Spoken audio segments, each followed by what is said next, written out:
100 योजन समुद्र लांगे,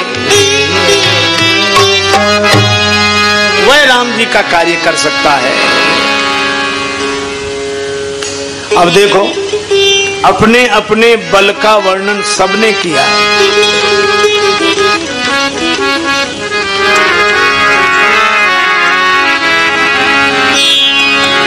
निज निज बल सबका हो भाका, निज निज सबका हो भाका,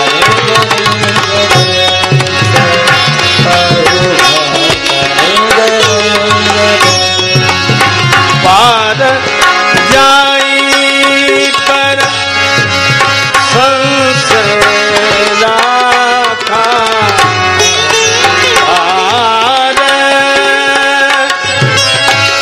जाई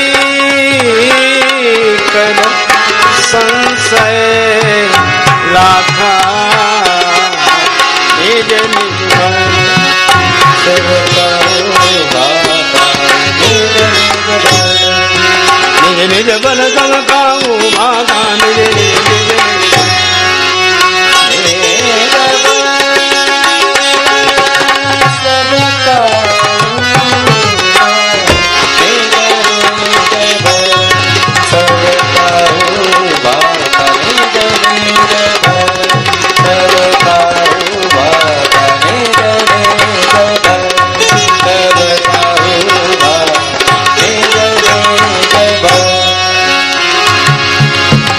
निज बल निज निज बल। अपने अपने बल का वर्णन सबने किया। क्या भाई किया कि नहीं? अपने अपने बल का वर्णन, उन्होंने अपने बल का वर्णन, इन्होंने अपने बल का वर्णन, इन्होंने निज निज बल सब काहू भाखा। लेकिन पार जाई कर संशय राखा, पार जाने में संशय, कितना बढ़िया संकेत है। समुद्र से पार जाना है, अपने अपने बल का वर्णन सबने किया, पर पार जाने में संशय। इसका अर्थ यह है कि अपने बल पर कोई भी भव सागर से पार नहीं जा सकता। हमारा आपका बल ससीम है, भव सागर असीम है। कितने ही बलवान क्यों ना हो, पार जाई कर संशय राखा। पर एक बोले श्री अंगद जी, अंगद कहा ही जाऊं मैं पारा, मैं पार चला जाऊंगा। वानर बड़े प्रसन्न हुए, ताली बजाई, जय श्री राम, अंगद जी पार जा रहे हैं, काम हो गया, काम हो गया, काम हो गया। अंगद जी बोले पूरी बात तो सुनो। क्या? पार तो हम चले जाएंगे, लेकिन जी संशय कछु फिरती बारा, हमें आने में संशय है, कुछ लोगों को जाने में संशय है, और कोई पार चला जाए तो लौटकर आने में संशय है। ये संशय कछ फिरती बारा, बंदरों का उत्साह ठंडा हो गया कि अब नहीं हो सकता, कैसे बताओ। एक बड़ा गहरा तालाब था, जल बड़ा साफ सुथरा था, गांव भर के लोग वहां स्नान करने जाते, बड़े पक्के घाट बने हुए थे, लोग कूद कूद कर नहाते।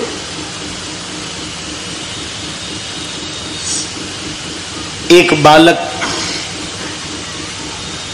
का पांव फिसला, वो तालाब में गिर गया। लोग सब बाहर निकल आए थे, तैराक कपड़े अपड़े पहन लिए थे।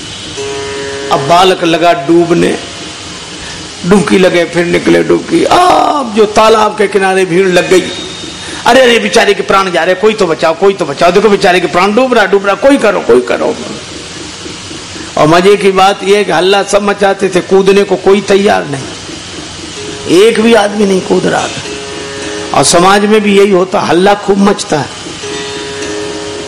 पर अच्छा कैसे हो जाए कोई करने को तैयार नहीं। साहिल के तमाशाई हर डूबने वाले पर साहिल के तमाशाई हर डूबने वाले पर अफसोस तो करते हैं, इमदाद नहीं करते। जो भी मिलेगा, अरे राम राम राम, आप सचमुच बहुत दुखी हैं।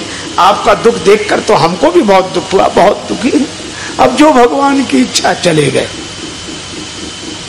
अरे कुछ तो करते बेचारे का भला, कुछ नहीं, इससे किसे लेना देना। तब तक एक आदमी तालाब में गिरा, उसको डुबकी लगी, लेकिन उसने बालक का हाथ पकड़ा, किनारे पर ले आया। लोगों ने कहा, वाह बहादुर, तूने नौजवानों की लाज रखी। किसी ने कहा कि इसकी शोभा यात्रा निकालो, कोई बोला इसका अभिनंदन समारोह करो, किसी ने कहा इसको फूल माला पहनाओ। वो आदमी बोला, ये सब बाद में करना, पहले ये बताओ हमको धक्का किस आदमी ने मारा था पीछे से। ये तो हालत है हमारी, धक्का लगे बिना हम अच्छा काम ही नहीं करते, पीछे से धक्का लगे। पुराने समय की बात है, कोई 10-20 साल पुरानी। एक बार एक एम्बेसडर कार में हम बैठे थे, एम्बेसडर कार, चालक चला रहा, हम लोग आराम से बैठे। अचानक गाड़ी रुक गई। ड्राइवर साहब बोले, महाराज थोड़ा कष्ट होगा। बोलो, बोले आप उतरो। हम उतरे, क्यों? गाड़ी बंद हो गई, स्टार्ट नहीं, फिर धक्का लगेगा।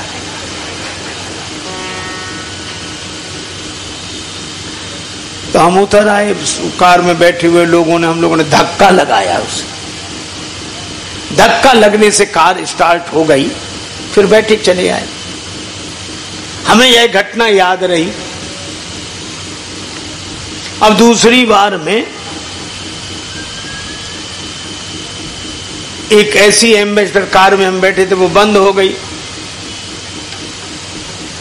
एम्बेसडर कार में हम बैठे थे, वो बंद हो गई। तो हमने कहा नहीं नहीं, चिंता की कोई बात नहीं, उतरो, हम सब मिलकर धक्का लगाते हैं, अभी स्टार्ट हो जाएगी, धक्का लगाएंगे। पर ड्राइवर बोला कि महाराज अभी स्टार्ट नहीं होगी, कितनी धक्का लगाओ। हमने कहा क्यों? बोले इसकी बैटरी में जान ही नहीं है जो धक्का से स्टार्ट हो। हमें यही लगता है कि पुराने समय में हम लोग धक्के से भी स्टार्ट हो जाते थे, अब तो हमारी बैटरी में जान ही नहीं रही, कितनी धक्का लगाओ हम स्टार्ट ही नहीं होते हैं। वो आदमी कह रहा हमको धक्का किस आदमी ने मारा पीछे से। आजकल हम लोगों के धक्के बेकार जा रहे हैं, धक्के पर भी लोग प्रसन्न हो लेते हैं, पर स्टार्ट नहीं होते।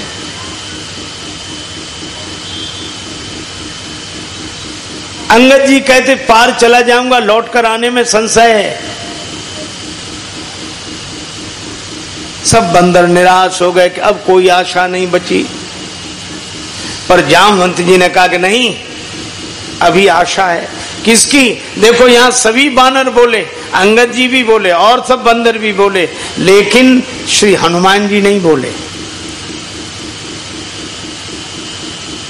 श्री हनुमान जी से किसी ने कहा कि सभी बंदर बोल रहे हैं, आप नहीं बोल रहे हैं। हनुमान जी बोले जिसके पास अपना बल हो सो बोले। हमारे पास हमारा बल है ही नहीं जो बोले, हमारे पास हमारा बल नहीं है जो बोले। अरे महाराज आप तो अतुलित बलधाम धाम, अतुलित बलधाम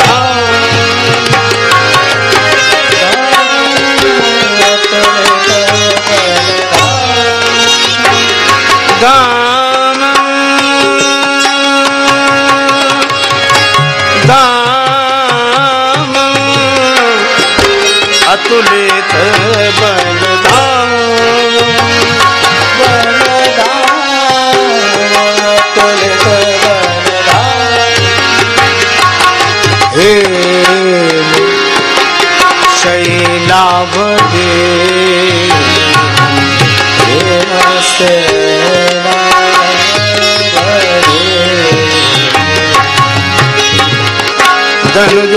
कृषाणु ज्ञान नाम जगयम् अतुलित बलधामं बलधामं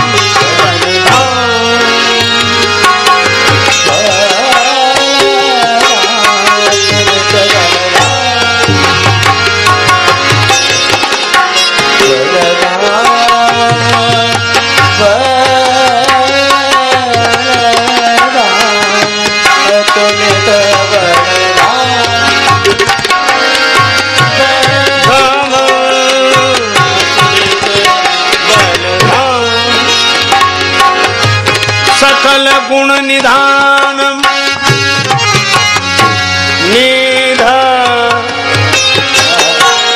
निधन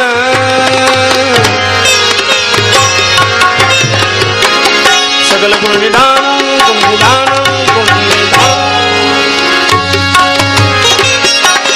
वानराणामधीशम रघुपति प्रिय भक्तों बात जातम नामा अतुलित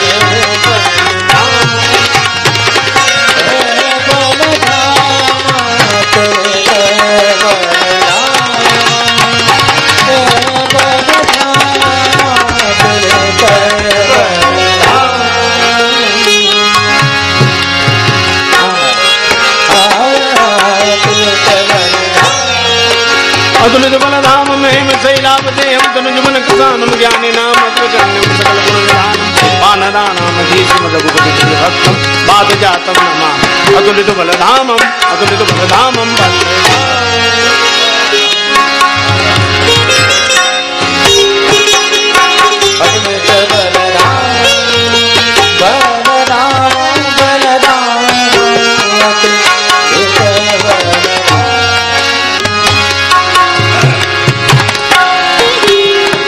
बलरामम बलरामम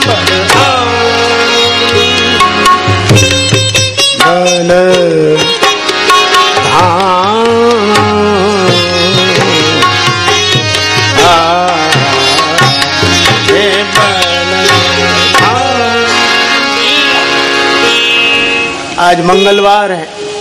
श्री हनुमान जी महाराज की स्तुति हो गई। अतुलित बलधामम हेम शैलाभदेहम। श्री हनुमान जी जैसे हनुमान जी ही हैं।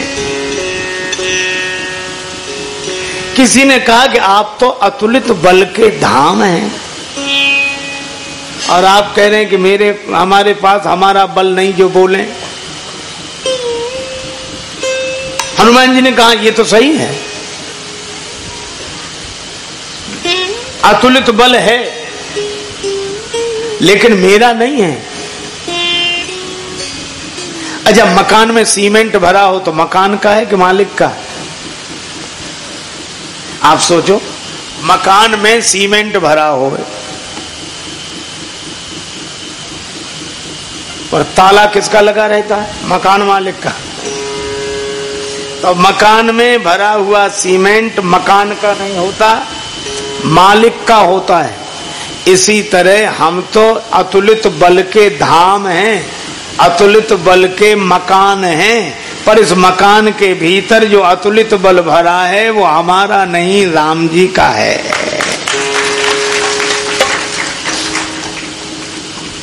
राम जी का। हाँ, कैसे माने?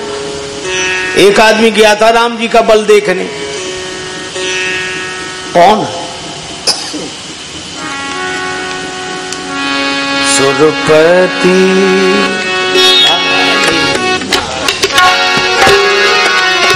सुरपति सुत धरि बाय देखा सुरपति सुत धरि सुरपति सुत धरि बाय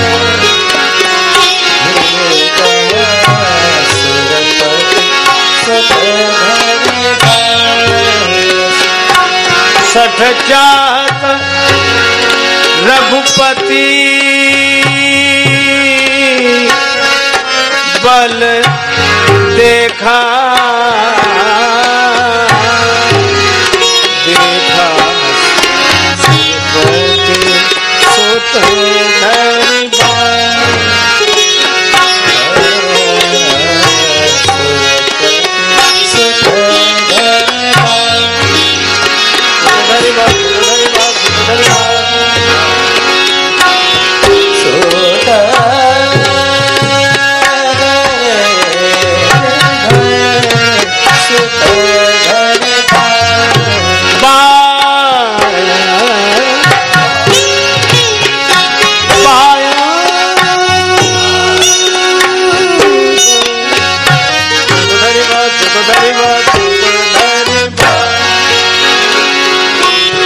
इंद्र का पुत्र जयंत कौवे का वेश बना कर आया।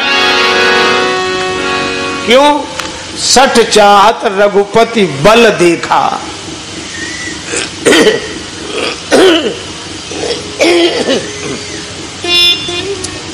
यह राम जी का बल देखना चाहता है।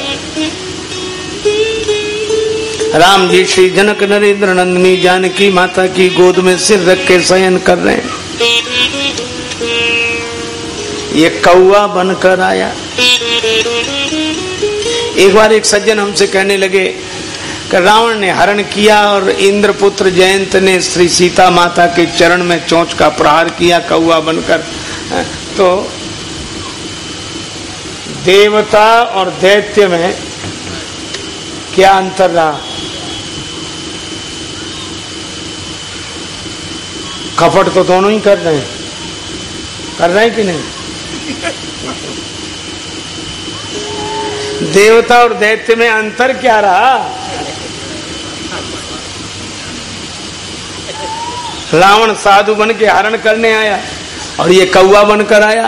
तो दैत्य देवता तो बराबर, पर देवताओं की पूजा क्यों और दैत्यों की निंदा क्यों? हमने कहा एक अंतर तो है। बोले क्या? हमने कहा कि रावण हरण करने तो आया पर वेश सन्यासी का बनाया। काम करने जा रहे गलत, हरण का काम और वेश साधु का। भाई यही राक्षसी वृत्ति है। मन मैला तन उजला बगुला जैसा भेख, और इससे तो कागही भले भीतर बाहर एक। पर कम से कम देवता ने इतना तो किया कि गलत काम करने जा रहे हैं तो वेश भी गलत बनाए। वह गलत काम करने गया तो वेश भी कौवे का बनाया, और रावण गलत काम करने गया तो भी वेश साधु का बनाया। यही दैत्य और दानव में, देवता और दानव में अंतर है। राम जी शयन कर रहे हैं, इंद्रपुत्र जयंत ने कौवा बनकर श्री जानकी माता के चरण में चंचु का प्रहार किया। अच्छा, राम जी पर प्रहार क्यों नहीं किया जब राम जी का बल देखना चाहता है?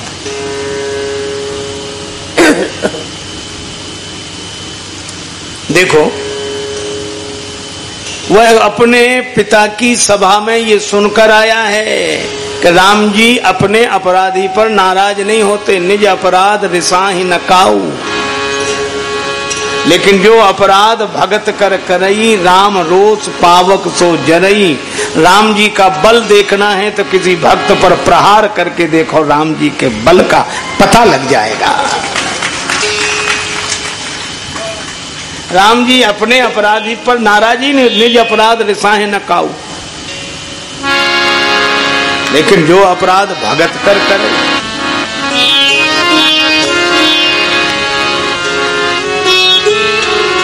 इसीलिए श्री सीता जी के चरण में चोंच का प्रहार किया और वहीं बैठ गया, उड़ा नहीं।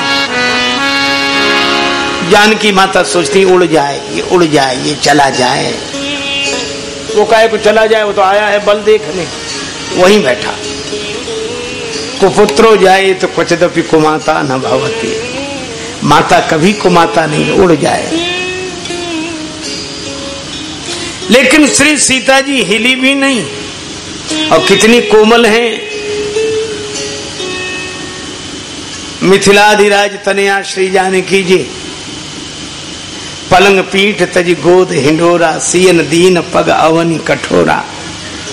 और कौवे ने ये कुचेष्टा की, चंचु प्रहार करने की, लेकिन श्री सीता जी हिली भी नहीं।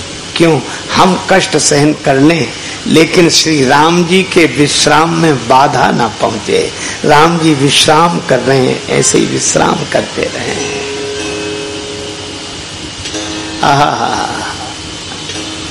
तत् सुख सुखित्व का इससे उत्तम उदाहरण क्या मिलेगा? श्री सीता जी ने राम जी से कुछ कहा नहीं, लेकिन राम जी जान गए।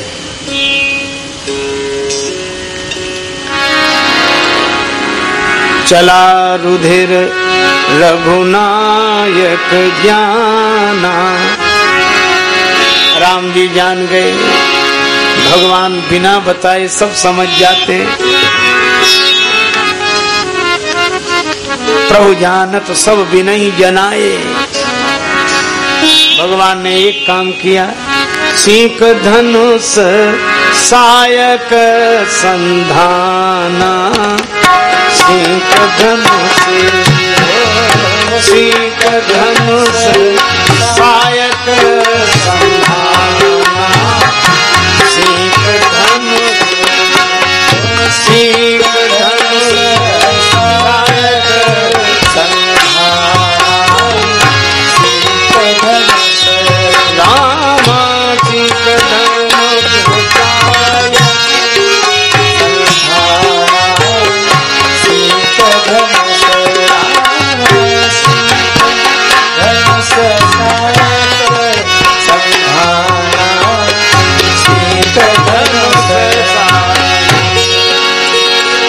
भगवान ने सींक पर बाण चला दिया। सींक का धनुष, सींक का बाण चला दिया। बात सींक की नहीं थी, भगवान के संकल्प की थी। भगवान सब जानते हैं कौन किस परिस्थिति में बाण चला दिया। अब कौवा रूपधारी जयंत ने सोचा कि बाण तो कौवे के पीछे लगा, हमारे पीछे तो लगा नहीं। अपना वेश कौवे का छोड़ दिया। धरी निज रूप गए पितु पाही, धरी निज रूप गए पितु पाही, पितु पाही, धरी निज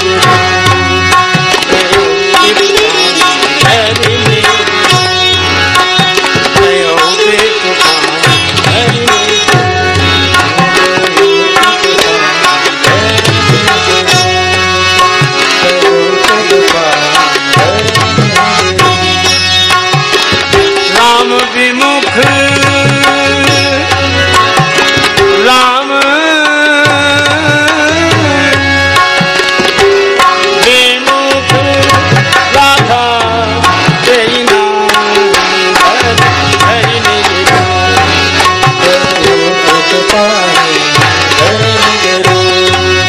हरि निज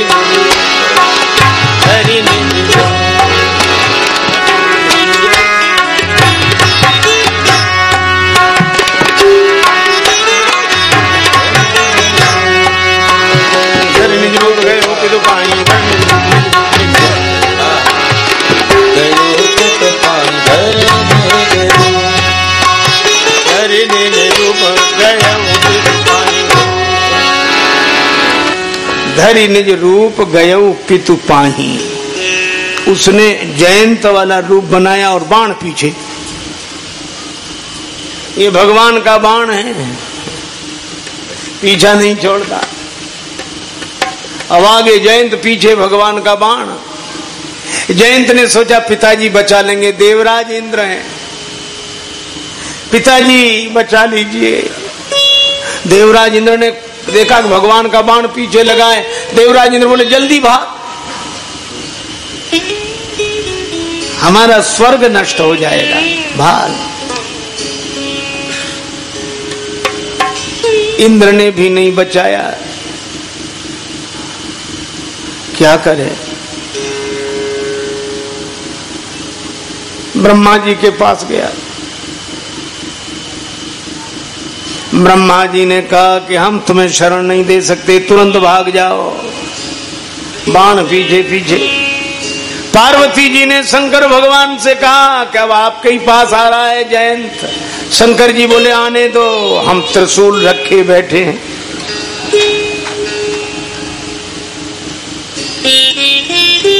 उसने इतना द्रोह किया, कीन मोह बस द्रोह, यद्यपि तेहि कर वध उचित। उसका वध उचित है, मोह के बस होकर द्रोह किया है।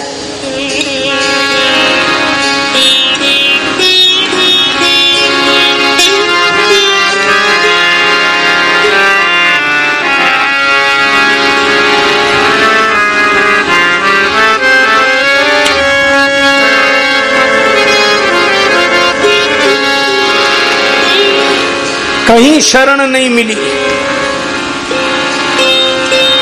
एक संत ने देख लिया, नारद देखा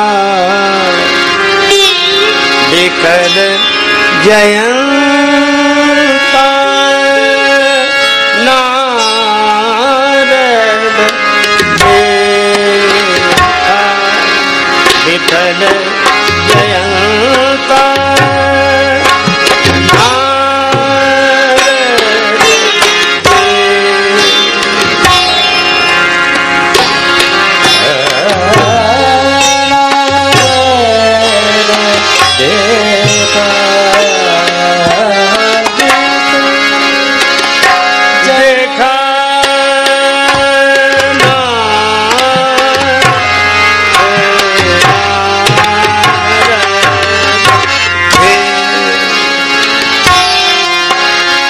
नारद जी ने देखा,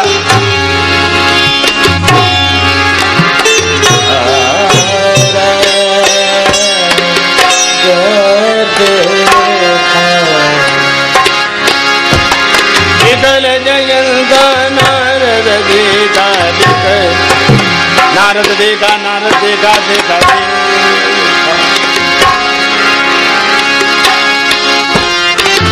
नारद देखा, देखा नारद देखा, देखा नारद देखा। नारद देखा विकल जयंता, नारद जी ने देखा। अच्छा देखो, नारद जी को जयंत ने नहीं देखा। क्यों? जयंत सोच रहा था जब इतने बड़े बड़े शरण नहीं दे सके तो ये बेचारे संत, कुछ लोगों को संत बेचारे लगते हैं, बेचारे महात्मा बेचारे। पर विचार करके देखो, संत कभी बेचारे नहीं होते। देखो, भारतवर्ष का वैभव देखना हो तो शहरों में देखो, भारतवर्ष का वैभव देखना हो तो शहरों में देखो, और भारतवर्ष की श्रद्धा देखनी हो तो गांवों में देखो।